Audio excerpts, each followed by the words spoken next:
Toussaint Louverture was born enslaved, yet he died a general. Not just any general, the architect of the only successful slave uprising in modern history, and the man who led the first free black republic in the Western Hemisphere. To the French, he was a rebel. To enslaved Africans, he was a liberator. To the world, he was a disruption. His very life was a contradiction trained in the system meant to destroy him, yet destined to overturn it. He was born around 1743 on a plantation in Saint-Domingue, the French colony that would become Haiti. At the time, Saint-Domingue was the most profitable colony in the world, producing sugar, coffee, and indigo for Europe's elite. That wealth was built on unimaginable cruelty. Enslaved Africans were worked to death. Their average lifespan on the island was just 7 years. It was one of the most brutal systems of forced labor ever created. Toussaint was born into that system. His father, a man named Guinu, had reportedly been a West African noble before being captured and sold into slavery. Toussaint's early years were spent on the Breda plantation, but he was unusual from the beginning. He was allowed to learn to read and write. He studied French, Latin, and military theory. He read Enlightenment philosophy, Catholic theology, and agricultural science. He absorbed the ideas of liberty and natural rights, the same ideas that had just begun to set France ablaze. In his 30s, Toussaint was granted his freedom. He became a coachman, a plantation steward, and eventually a landowner himself. But he never forgot where he came from. When revolution came to France in 1789, its tremors reached the Caribbean. At first, the colonial elite debated whether to give rights to the mixed-race free people of color. Then, in 1791, the enslaved population of Saint-Domingue erupted. It began as a massive uprising, fields burned, slaveholders killed, sugar mills destroyed. Toussaint did not join the rebellion at first, but he soon realized this was no passing riot. It was a reckoning. He joined the rebels as a military advisor, then quickly rose to command. He trained his men not as mobs, but as soldiers. He imposed discipline, structured units, taught strategy, and began to win. The French sent army after army to crush the revolt. They failed. Spain and Britain tried to invade the colony to capitalize on the chaos. Toussaint defeated them both. Then, in 1794, the French revolutionary government abolished slavery across all its colonies. Toussaint, who had been fighting the French, switched sides. He now fought under the French flag, but he fought for Haitian freedom. For 10 years, he defended the colony against foreign invasion, internal betrayal, and economic collapse. He rebuilt the sugar plantations, but this time paid the workers. He restored trade. He rewrote the Constitution. He even outlawed slavery forever on Haitian soil. By 1801, he had declared himself governor for life of Saint-Domingue. He still pledged loyalty to France, but in reality, he was running an independent black republic in the Caribbean. This terrified Napoleon Bonaparte. Napoleon had just crowned himself emperor and had dreams of a new French empire in the Americas. He sent his brother-in-law, General Charles Leclerc, with the largest colonial expedition France had ever mounted.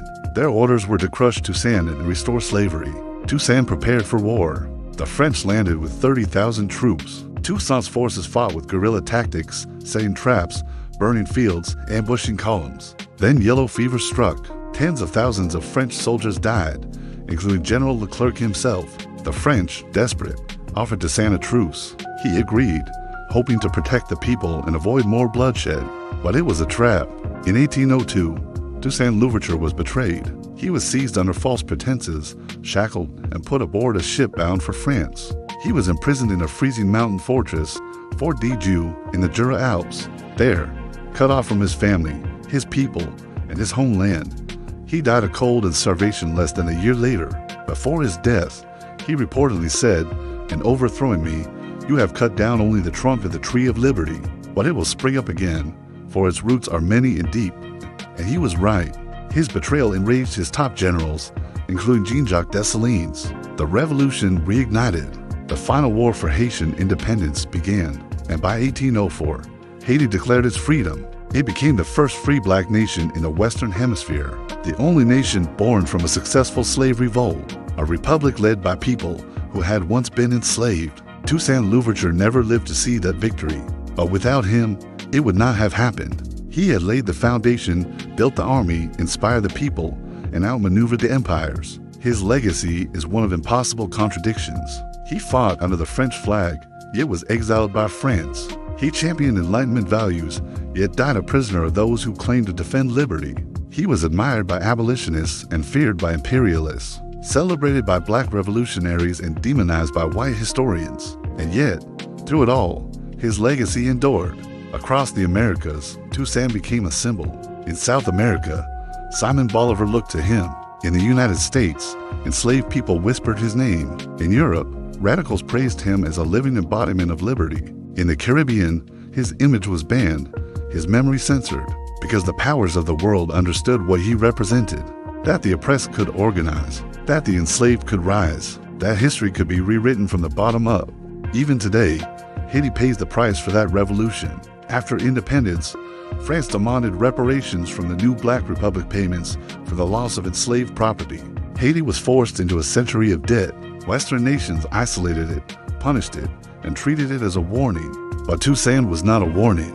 He was a prophecy, a vision of what the world could look like when courage overpowers cruelty, when strategy defeats empire, when dignity refuses to die. He was not perfect. He ruled with a heavy hand. He reimposed labor on the fields to rebuild the economy. He silenced some political rivals. But these flaws do not erase his brilliance. He outwitted the greatest military minds of Europe. He built one of the most effective revolutionary armies in history, and he did it all in the name of something no one believed was possible at the time: black sovereignty.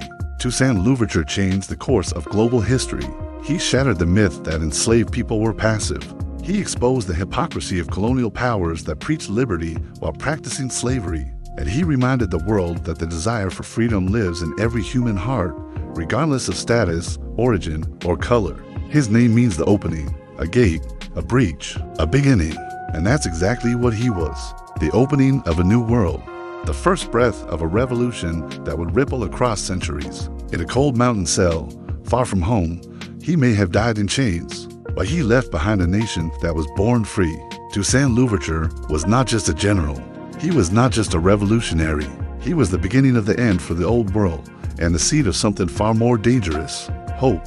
That hope terrified the ruling class of every empire on earth. Because if an enslaved man could become a general, if the most brutal slave colony could become a free republic, then the entire architecture of racial superiority, colonial domination, and white European control was vulnerable. Toussaint's revolution sent aftershocks into the American South, where enslavers feared it could happen again. It inspired rebels across Latin America and terrified monarchs in Europe. Haiti became both a beacon and a target proof of what was possible, and a reminder of what the old powers would do to keep it from happening again.